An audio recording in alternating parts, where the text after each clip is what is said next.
Well, it's that time again for another episode of Apothecary Diaries, all the way to episode 14.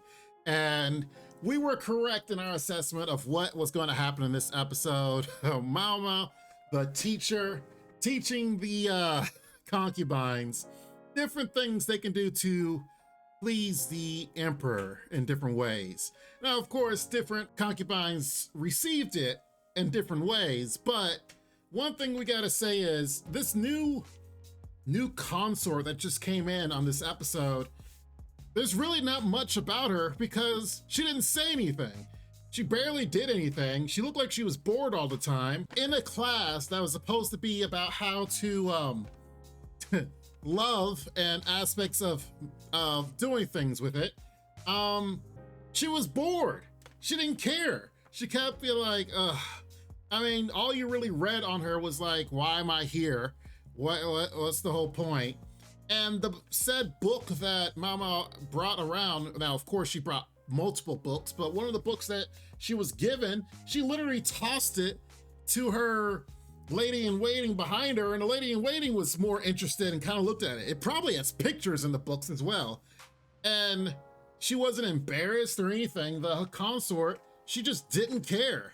So not really much we can read from her because there was really no personality from her other than just kind of a nonchalant attitude she had. We'll probably learn more about her as the season goes on, of course, because she is one of the new four.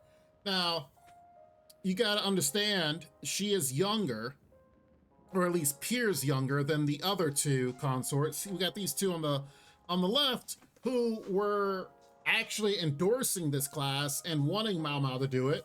You got the youngest consort who keeps passing out because honestly, she's way too young for all of this.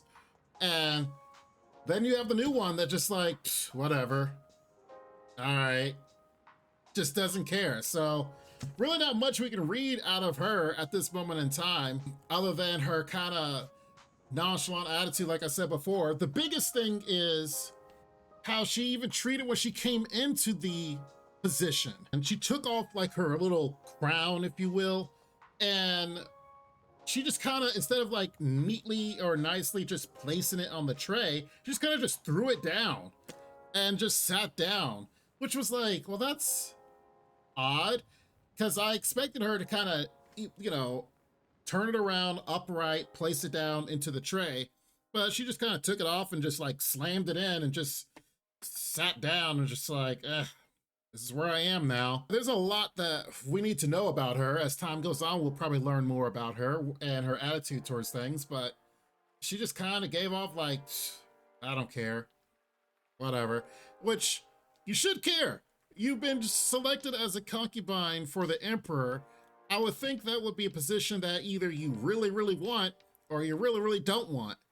Not just kind of mid and in between about it, like, it is what it is.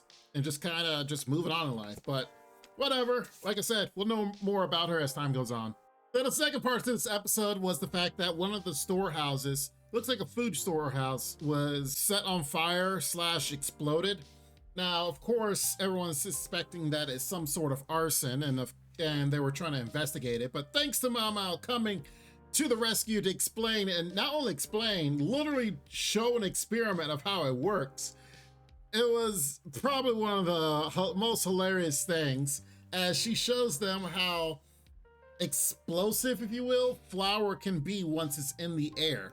And of course, this guy, who, if you don't remember, he was the one that she had taken out to go to the brothel when she would have a way to get back home. And he's back in action. He is probably one of the dumbest guys. I would say that he's all brawn and no brains kind of type of a guy.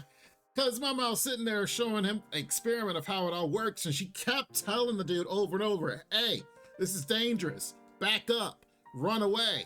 Dude, it was like, I don't know what you're talking about. What is this supposed to mean?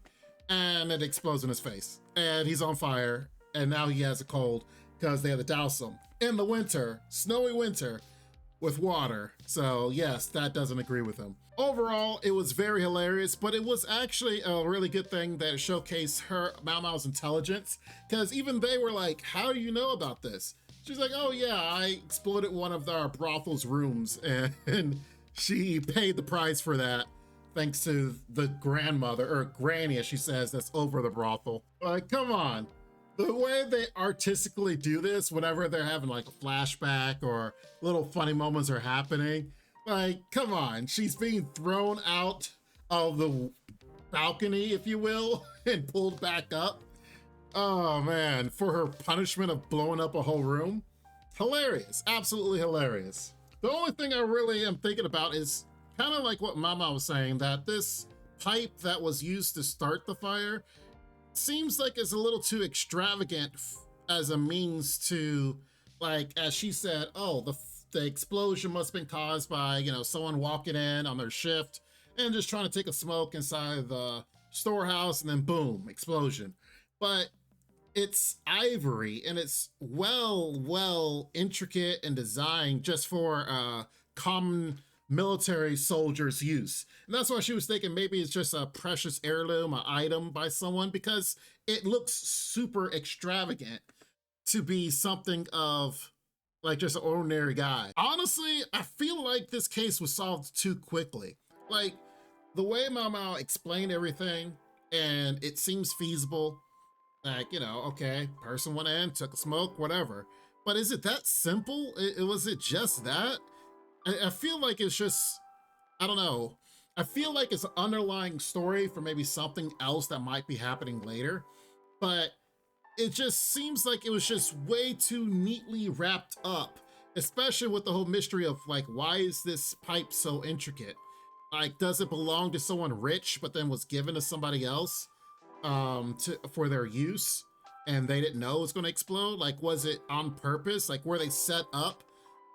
I have no idea, but I'm kind of on Maomao's side. It's like, why is it so? Because you could have done this with just any pipe, like just a wooden pipe, just something like that. But this is so intricate and so delicate that it seems like it's important. Even she's like, man, just clean it up and I can sell this thing. Yeah, it looks like it's that precious that you could. But I mean, we'll see what happens in the future.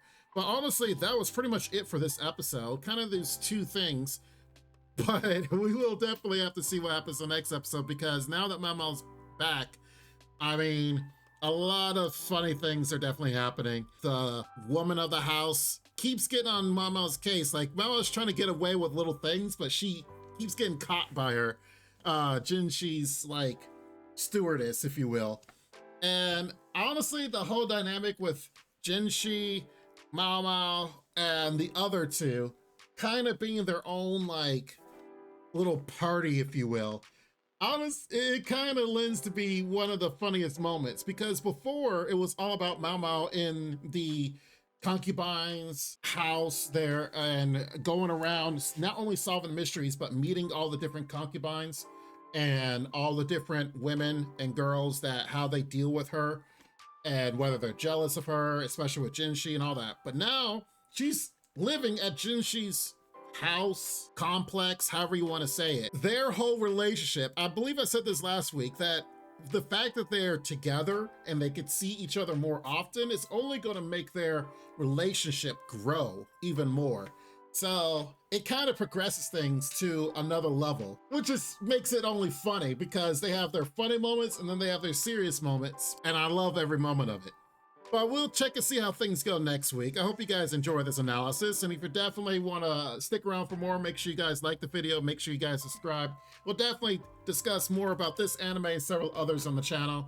In the meantime, you guys be safe, take care, and Lord willing, I will see you next time. Bye-bye for now. Make sure to check out the extra content on our Patreon page, and thanks to our current patrons. This ain't what you want, bitch, I'm a fucking phenomenon.